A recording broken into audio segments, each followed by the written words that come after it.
Hi, I'm Tim. Welcome to Watchbox, and thanks for logging on. If you love this watch, email me, tmosso@thewatchbox.com. It's in the description below, your purchase and pricing email question line for buying this or any watch you see on any Watchbox platform. Please reach out to me directly for pricing at tmosso@thewatchbox.com. Today, we have a big watch with a big name and a big mission. This is the Richard Mille RM60-01 Regatta Flyback Chronograph. It is also a UTC, and in grade 5 titanium, it measures 50 millimeters in diameter, 17.1 millimeters thick, and from lug tip to lug tip, it measures a beefy 59.5 millimeters. This model was launched in 2014. Now, we'll throw it on my wrist, which I admit is undersized for the watch.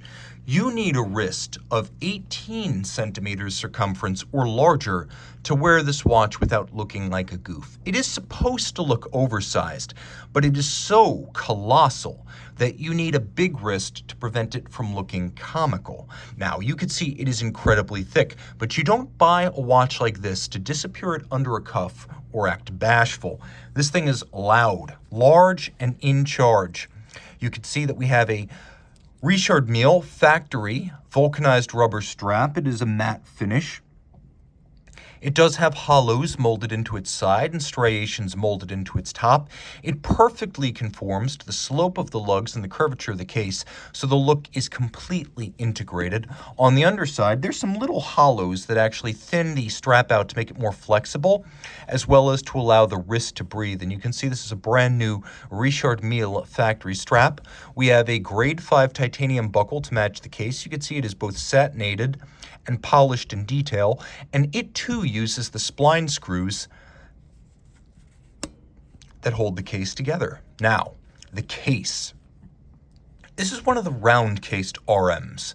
It is not one of the tonneaus, but on the case back, it is shaped like the tonneau, because the tonneaus feature a curvature on their back, and so does this. So the watch will sit securely on your properly sized wrist. You can also see the tunnels, or the little columns in the flank of the case, through which the spline screws are threaded to keep the assembly together.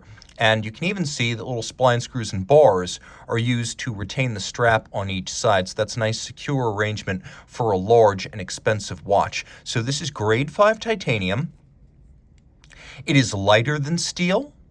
It is hypoallergenic, and it is more scratch resistant than steel. Rolling around to the crown side, you can see the crown actually has two different rotating elements. The inner element will lock or unlock. Now, when it's locked, you can't do anything. You can't wind, you can't set, you can't even operate the chronograph. The idea being this watch is 100 meters water resistant. At depth, the depth might actually push the chronograph pushers in. So you can lock everything by turning until the red arrow is visible. And then you can unlock everything by turning until the green arrow is visible. So you don't have to thread the crown in and out. It compresses and decompresses the seal, and that saves the crown seal over time because you're not threading an assembly through it constantly. Now there's a lot going on the dial. We have a flyback chronograph that you can reset and restart with a single push of the reset trigger. We have a bezel that is a compass rose style, and in conjunction with the hour hand and the location of the sun, you can use this bidirectional rotating compass bezel to find either true north or true south. More to see? Of course, there's a panoply of colors. This is a lively watch. We have a sapphire over the dial, and then we have a second sapphire underneath on which the sub-registers as well as the hour indices are mounted. Let's take a look at the lume. There's plenty of it. The watch is shock resistant because the movement in grade 5 titanium is mounted on shock absorbers. It is loomed automatic, highly scratch resistant, and 100 meters water resistant, so its sports watch bona fides are well established. The ring on which the seconds and minutes scale are printed is made of carbon fiber. And you can see there's also a tachymeter scale. Though this is a Regatta watch, you have a tachymeter calibrated up to 700 units that can be used for gauging the speed of something going very, very fast indeed. And if you're good with mental decimals, you can also use it for things that are very slow in Regatta. Now, the chronograph is a step above what I usually see on sports chronograph watches. Two reasons for that. First, it is a flyback. Second, the scales that are used are inherently more valuable than conventional chronographs.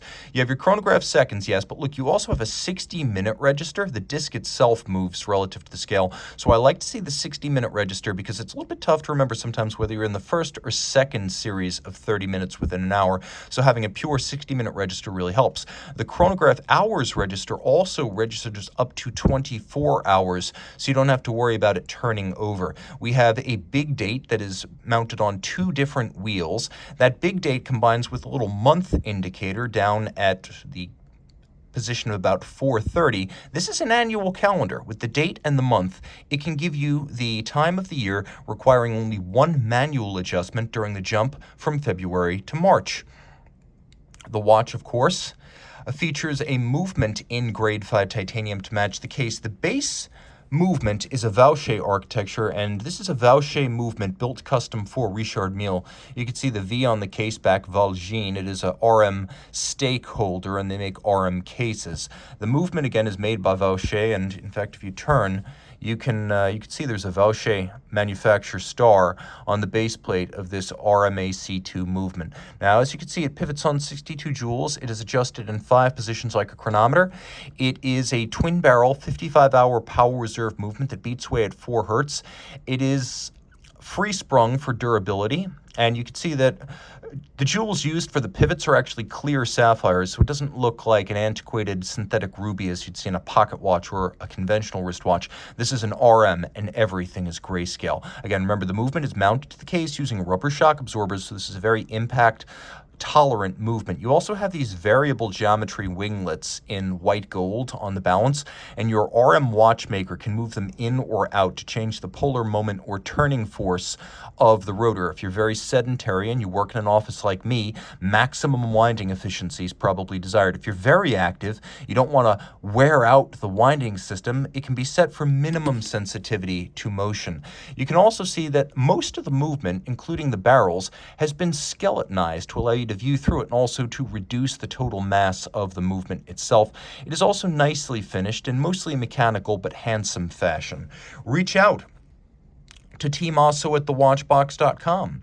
You think I'm done? Oh, think twice. We have a UTC function. On the dial side of the watch is a secondary time zone that is stepped by a little pusher over at approximately 7:30 on the case flank. It is a true 24-hour format. Whether you call it a UTC or GMT, it performs the same purpose. It is a 24-hour independent secondary time zone. Reach out to Team Mosso at thewatchbox.com for pricing.